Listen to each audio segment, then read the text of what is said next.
দেশি মুরগি কষা আর ঝুরঝুরে বাসন্তী পোলাও গরম গরম এই ধোয়া ওঠানো খাবার পেলে রবিবারের দুপুরে আর কি কিছু লাগে। তো অনেকদিন পর বাড়িতে পোলাও রান্না হলো, আর আমি দিল্লিতে আসার পরই প্রথমবার দেশি মুরগি রান্না করেছিলাম, আর যেটা তো খেতে হেভি হয়েছিল।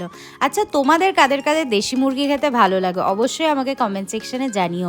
দুপুরে শুয়ে শুয়ে এই সিনেমাটা দেখছিলাম, যেটা একদমই ওয়েস্ট অফ টাইম। সিনেমাটা খুবই বাজে, কেউ দেখো না। তারপর খাচ্ছিলাম একটুখানি ব্রাউনি উইথ ভ্যানিলা আইসক্রিম।